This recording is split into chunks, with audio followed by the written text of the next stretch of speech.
안녕하세요. 너랑 나랑 이성원입니다. 안녕하세요. 이건우입니다. 유튜브 보시면서 이 글자가 잘 안 보이신다고 하시는 분들이 계신 것 같아요. 이것은 정말 요리사 옷이고요. 제가 감정식당이라는 그 코너를 뭐 라디오로, 책으로 이렇게 실제로도 운영을 하고 있어서 야, 이거 셰프 옷, 요리사 옷을 하나 맞춰야 되겠다 해가지고 맞췄습니다. 맞춰서 위에는 제가 하는 식당이 감정식당이거든요. 그래서 감정식당, 그리고 영어로 셰프, 아래 영어로 이서원 이렇게 쓴 옷입니다.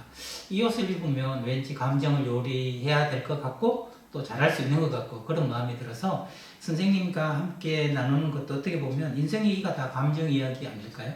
그래서 감정 요리사 옷을 입고 요리복을 입고 대담을 지난번부터 하고 있습니다. 이제 궁금증이 좀 풀리셨죠? 어떤 분이 정신요리사 이근우 선생님 감사합니다 이렇게 썼던데 참 제목을 콕 찔러서 해주신 말씀 같아요. 선생님 정신요리사시죠?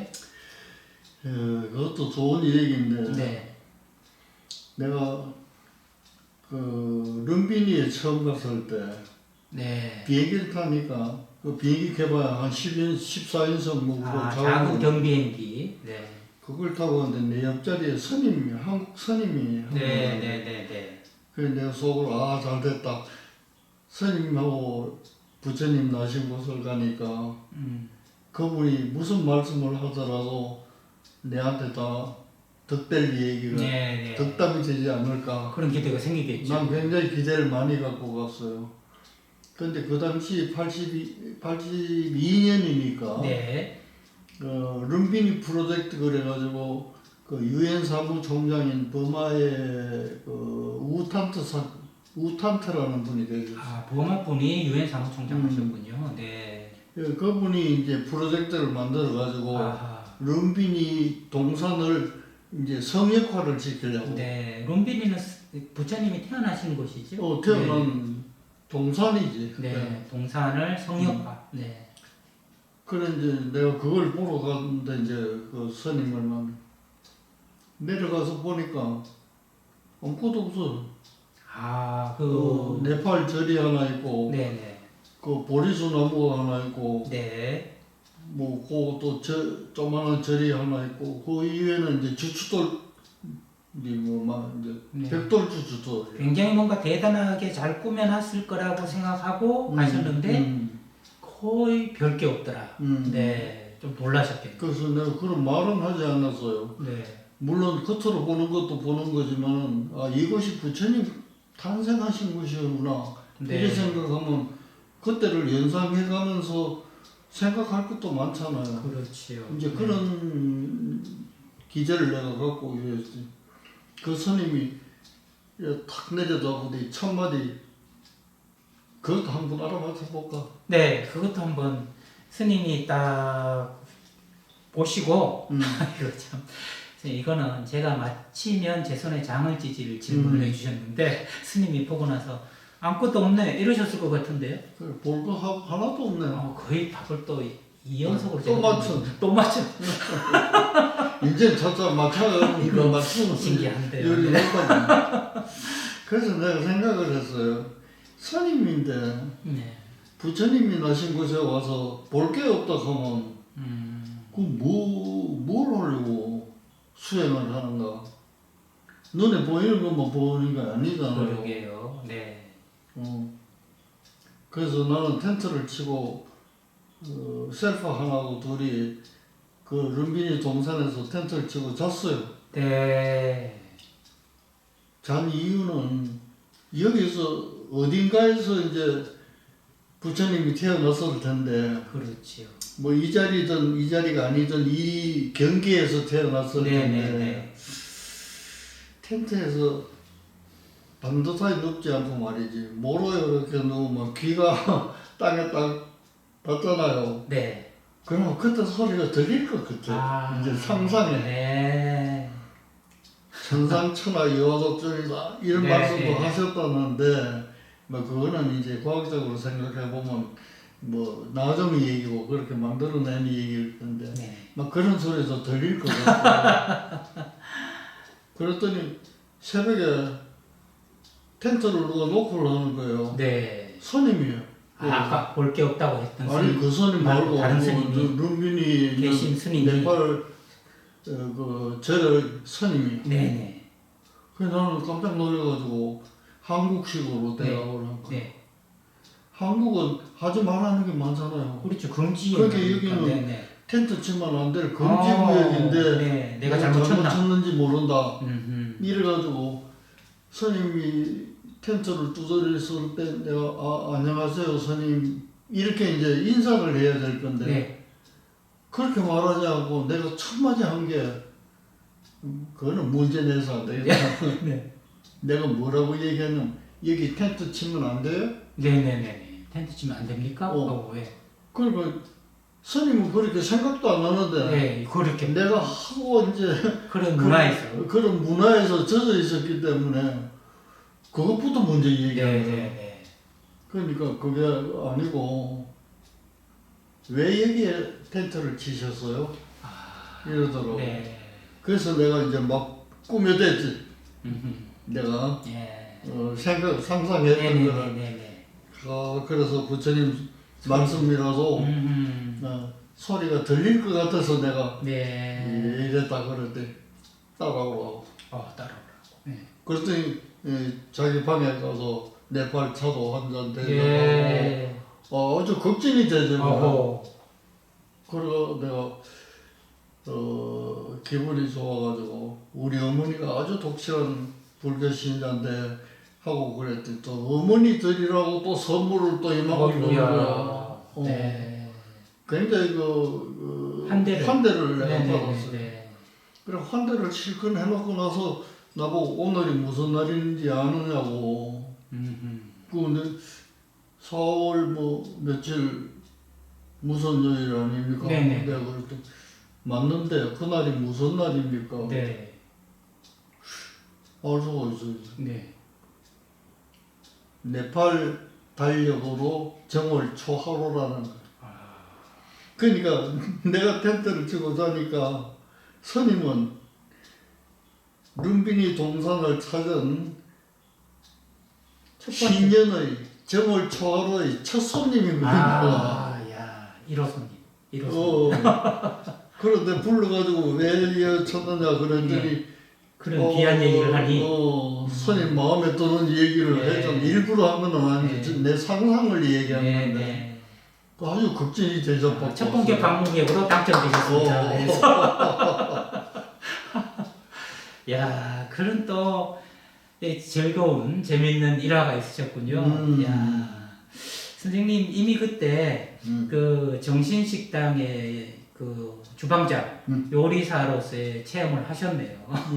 정말 귀를 이렇게 기울여 보면 저는 선생님 말씀을 들으면서 그 스님께서 하셨다는 말씀 있잖아요. 볼 게 없다 하는 말씀과 선생님이 들을 게 있다라고 생각하신 게 참 차이가 난다. 똑같은 걸 보고 들어도 그걸 들으려고 하는 사람, 보려고 하는 사람이 있는가 하면 눈에 뭔가 보이고 귀에 들리지 않으면 없다고 생각하는 사람이 그러면 있다. 이제 목적에 따라서 다를 것 같아요. 그 스님도 뭐 나무랄 게 없는 거예요. 예를 들면 스님이 상상하기를 룸비니 동상은 어떻게 정리되어 있을까 이제 이런 걸 또 마음에 두고 오셨을지 모르지. 그런데 보니까 아무것도 없으니까 뭐 볼 거 하나도 없다 이런 거지. 그 내면은 나 상상이지 거기 뭐 귀를 땅에 대고 있다고 그 뭐 2000년도 넘은 소리가 들리겠어요. 그거는 내 상상일 뿐인 거고요. 그러니까 저는 그 목적에 따라서 전혀 보이고 안 보이고가 다를 수 있다는 말씀이 그렇죠. 참 옳으신 말씀이라는 생각이 드는데 또한 선생님이 이전 시간에 품격의 향기라는 말씀을 하신 것처럼 그 사람 안에 가지고 있는 것에 따라서 보이기도 하고 또 보이지 않기도 하고 그런 것 같은데 굉장히 성지라든지 여기가 굉장히 중요한 역사적 의미가 있어서 같이 관광을 가면 꼭 이런 사람이 있더란 말이에요. 안 가도 돼. 아무것도 없어. 볼 거 아무것도 없어. 이렇게 얘기하는 사람이 있고 또 어떤 사람은 볼 것이 없다는데도 불구하고 나는 가봐야 되겠어. 가가지고 한참을 머물다 와서 나 눈물을 흘리고 왔다. 거기서 이렇게 보면 그거 뭐 아무것도 없는데 무슨 눈물을 흘려. 가서 가만히 거기서 생각을 하니까 이런저런 게 떠올라가지고 내 인생까지 떠올라서 눈물이 났다. 이런 분을 보면 품격의 향기처럼 그 안에 보이지 않는 것을 보려는 의지라든지 보이지 않는 것을 볼 수 있는 해안이라든지 이런 게 사람마다 다르겠구나 그런 생각이 좀 든단 말이죠. 그런 학생들 데리고 네. 수학여행 같은 것도 가보면 말이지. 네. NT야, 대학 같으면 NT 가면 네네네. 예를 들면 설악산을 갔어. 네. 그럼 설악산을 구경하고 등산도 하고 해야 될 것 아니야. 그렇죠. 그거는 안 하고 밤새서 춤추고 놀아요. 그러고는 올라갈 때 되면 모두 자는 거야. 네. 그래서 그때 생각해 내가 그러려면 이까지 안 오고 말이지. 나이트클럽 가서. 서울 시내에도 그런 데가 많은데 예, 왜 그럴까 예. 그런 생각도 했는데 네. 뭐 그거는 이제 또 그 당시 젊은 문화니까 또 그렇구나 이런 생각이고 또 사람에도 품격과 향기가 있다고 내가 그랬죠. 그러셨죠. 네. 가짜 향기 있는 줄 알아요? 모든 건 가짜가 있잖아요. 가짜가 있잖아요. 저는 가짜는 많고 진짜는 적다 하는 말을 늘 새기고 있는데 가짜 향기 척하는 향기 말씀인가요? 아니면 물론 척하는 게 그 거저지. 예. 좀 설명을 듣고 싶습니다. 사람에게 가짜 향기가 있다. 좀 미안하지만 네. 명품 들고 다니는 사람이니까 아휴. 명품 들고 다니는 네네네네. 내가 그냥 말로 하자면 이 사람의 몸체가 좋고 사람에게서 풍기는 향기가 좋고 네. 이런 사람한테는 뭐를 걸쳐놔도 그 그 자체가 명품이 되는 거예요. 네. 그런데 그게 시원치 않은 사람한테 이름만 명품 갖다 붙인다고 그게 품격이 올라가겠어요? 네. 품격을 너무 낮춰서 말해서 죄송한데 말하자면 이제 그런 점도 있다. 야, 그럼요, 선생님. 저는 제 아들이 예전에 그 중학교 때 명품 했어요. 그래. 중학생 때. 근데 중학교 남학생이 명품 하는 거는 뭐 티셔츠나 신발 같은 거더라고요. 다른 애들도 뭐 걸치고 다니니까. 그렇죠. 어린 시절이니까 예, 나도 이러는 예, 거예요. 예. 그러니까 경제학에도 보면 뭐 현시 효과라 해가지고 좀 이렇게 과시하는 그걸 위해서 물건을 소비한다 이런 이론이 있는데 아들이 그걸 한참 하니까 부모로서는 돈이 들잖아요. 그걸 맞추려니까. 그래 자주 이제 부딪히기도 하고 그런단 말이죠. 근데 이게 뭐라고 해서 그걸 막을 방법이 별로 없는 거예요. 없는데 유튜브를 보다가 유튜브에 어느 형이 이렇게 쓴 이야기한 걸 제가 들었대요. 뭐라고 하냐면 내가 비싼 건 다 사봤다. 다 사봤는데 내가 몸이 좋지 할 수 없을 만큼 뚱뚱할 때는 뭔 옷을 입어도 명품이 아니더라. 근데 내가 몸이 날씬하니까 티셔츠 하나를 입어도 명품이더라. 그렇지. 그러니까 네 몸을 날씬하게 하고 그 다음에 네 얼굴을 늘 반짝이게 하는 게 그게 명품이지 걸치는 거 입는 거는 명품이 아니다 이런 얘기를 지가 듣고 와 아빠 나 깨달았어 그러더니 그 뒤부터 딱 6개월 동안 안 하더라고요. 6개월 뒤에는 다시 또 슬슬 그 참았던 게 나오긴 하는데 저는 그 6개월이 깨달음의 시간이었던 것 같고 선생님 말씀해 주신 것처럼 속에 내가 명품이라 해야지. 명품이 나쁜 거는 아니에요. 아니죠. 예를 들면 비교하자면 네. 바느질이 시원찮은 거하고 바느질 반듯해가지고 잘 보이는 거하고 어느 게 낫겠어. 정말 그런 것 같아요. 선생님. 네. 잘 댕기죠. 네네네. 잘 된 거 그걸 명품이라고 그러는 맞습니다. 네. 저도요 이거 요리사 옷을 샀잖아요. 샀는데 이걸 뭐 싼 걸 샀거든요.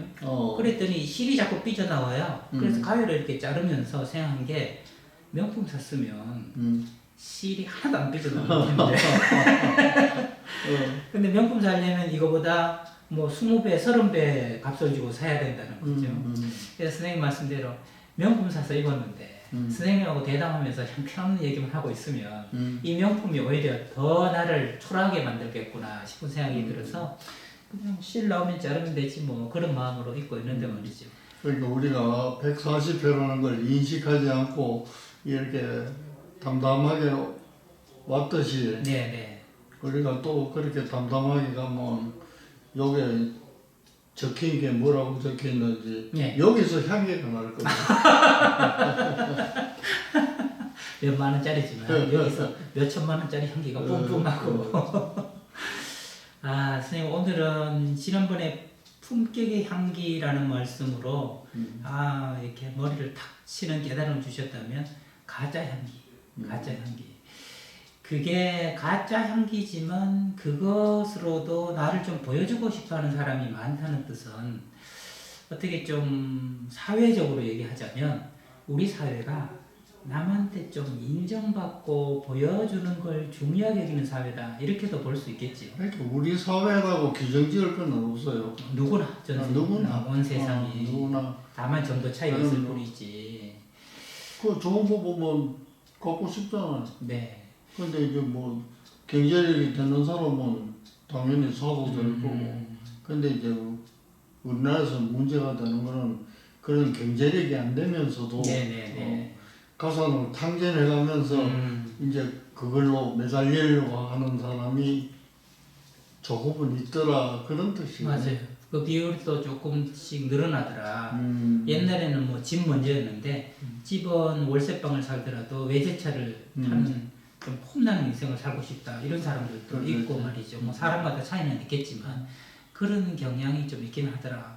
선생님 이거는 좀 뜬금없는 질문인데 그렇게 살면 겉으로는 굉장히 화려하지만 속으로는 이걸 가지고 드러내는 나에 대해서는 그렇게 화려한 행복은 덜 느낄 것 같아서 그 세계 UN 같은 데서 조사하는 행복 지수 같은 걸 이제 국가별로 조사를 하면 요즘 이제 우크라이나하고 러시아하고 전쟁을 하다 보니까 그 우크라이나를 치는 배경에 나토의 영향력, 유럽연합의 영향력이 커지는 걸 막기 위해서 아예 세기를 바꾸려고 했는데 오히려 핀란드라든지 스웨덴 이런 데서는 나토에 가입하겠다고 선언을 해서 러시아가 오히려 더 손해다 뭐 이런 외신들을 봤는데요. 그때 핀란드가 전 세계에서 가장 행복한 나라의 최상위에 속하는 나라 중에 하나더라고요. 핀란드, 덴마크 뭐 이런 나라가 굉장히 행복한 나라 순위에 들어가고 또 조금 이 동쪽으로 왔을 때는 부탄 이런 나라가 행복한 나라에 속하는데 우리나라는 그 상위권으로는 들어간 적이 없는 것 같단 말이죠. 그래서 저는 왜 그 나라들이 행복하고 우리나라가 그 상위권에 속하지 못할까 여러 가지 뭐 진단이 있을 수 있겠지만 그 중에 하나가 선생님이 말씀하신 가짜 향기. 이것도 이유가 좀 되지 않을까. 그 나라 역시 뭐 이런 가짜 향기를 취하는 사람이 있겠지만 비율에 있어서 우리보다 낫지 않을까. 이런 생각을 그냥 뭐든지 뭐 한 가지 요인 가지고 그 결과를 설명하기는 어려워요. 그렇죠. 그렇겠죠. 네. 내가 핀란드를 그 여행하면서 갔다 오셨군요. 네. 놀란 것 중에 하나는 핀란드의 그 유보트를 전시해 놓은 게 있어요. 유보트면 잠수함 아닙니까? 독일의 유보트. 네네네. 이 독일 편에 섰다가 혼난 나라가 이게 핀란드예요. 네. 전쟁 배상금도 많이 물고 말이죠. 그랬구나. 엄청 괜히 그 줄 섰다가. 줄 잘못 섰다가. 네. 그런데 유보트가 거기 뭐이 그립다고 그거 갖다 놓겠어. 그렇게 싫을 텐데. 네. 네. 그래서 내가 그래서 이 핀란드가 위대한 나라가 되는구나 그런 생각을 한 적이 있어요. 예. 유보트를 놓고 뭐 그거 볼 건 뭐 있겠어요. 별로 크지 않더라고요. 네네네. 반성하자는 뜻이죠. 반성하자는. 예. 독일이 세계에서 나쁜 짓은 역사적으로 아마 제일 큰 나쁜 짓을 했을 거예요. 학살만 생각해도 음. 600만 유대인을 어. 학살했는데요. 네. 그러고도 지금은 이제 유럽 최강국이죠. 최강국으로 그 발돋움 할 수 있다는 것은 반성하기 때문에 그래요. 네. 반성하고 반성을 실천하기 때문에 그런 거예요. 야, 그러면 그 선생님이 바라보는 관점에서 예전에 선생님 해주신 말씀 중에 우리나라 그 청나라 황제한테 머리를 조아렸다는 기록이 있는 비석을 몇 번이나 파묻었다가 꺼냈다가 파묻었다가 꺼냈다가 그랬는데 그 유대인들의 교과서 첫 장에는 우리는 한때 이집트의 노예였다라고 시작한다는 말씀을 선생님이 해주셨거든요. 그러면서 이것도 똑같이 핀란드가 유보트를 전시한 거나 독일이 전후에 그 찾아가가지고 정말 무릎을 꿇고 수상이 사과를 하고 또 최근에도 그 배상을 약속하고 했다는 것은 자기의 잘못을 부끄럽지만 그것을 솔직히 인정하고 다시는 반복하지 않으려고 하는 태도, 자세 이런 걸 얘기할 수 있는 그럼 네. 사람도 마찬가지, 네. 개인도 마찬가지예요. 네. 정말 예전에 잘못했던 사람, 또 미안했던 사람, 내 고의는 아니었지만 어쨌든 나한테 피해를 입은 사람한테 참여하는 마음, 그게 스님이 되려고 할 때나 혹은 다른 종교에서 수도자가 성직자가 되려고 할 때 반드시 첫 번째 거쳐야 되는 관문이 참회, 회개의 단계더라고요. 그걸 보면 자기의 부끄러움을 알고 다시는 반복하지 않겠다고 다짐하는 자세야말로 가장 스스로도 성숙하고 발전할 수 있고 스스로 내적으로 행복해질 수 있는 필수 조건이다. 네, 하는 것을 알 수 있는 것 같습니다. 그 요즘은 보면 내가 북한산 자락에 사니까 보면 등산하는 인구가 참 많거든요. 네네. 그 물론 등산하면 이제 운동도 되고 경치도 보고 뭐 여러 가지 좋은 점이 있을 거예요. 네네. 내가 하나 권하고 싶은 것은 산등성이라도 이렇게 잠깐 쉬는 동안에 앉으면 한두 가지 과거를 한번 생각해 보는 거죠. 네. 혹시 내가 고인은 아니었다고 하더라도 네네네. 나 때문에 그래도 마음 상한 사람은 없을까? 그 맨날 그것만 생각하라는 뜻이 네. 아니고 한번 앉을 때. 네. 잠깐 앉아 쉴 때 혹시 그런 거라도 한두 가지 생각할 수 있다면은 향기가 대단하다. 그럴 것 같은데요. 가짜 향기가 아니라 진짜 향기가 스며들고 글자가 비싸질 것 같다. 알겠습니다, 선생님. 정말 오늘은 가짜 향기라는 네 글자 속에 담긴 인생의 진리, 우리가 정말 진짜 향기를 내기 위해서 돌아보는 지혜, 또 되돌아보고 반성하는 그런 인간의 모습이 참 아름답다 그런 생각을 하게 되네요. 이런 기운으로 저도 돌아보면서 좀 더 살도록 한 번씩 늘 반성만 하면 또 어떤 문제가 있지만 한 번씩은 돌아볼 수 있는 이소원에 또 들어 노력하겠습니다. 네, 이렇게 또 진짜 향기를 품어나가는 너랑 나랑 시간을 함께 가져봤고요. 저는 지금까지 너랑 나랑의 이소원이었습니다. 다음 시간에 뵙겠습니다.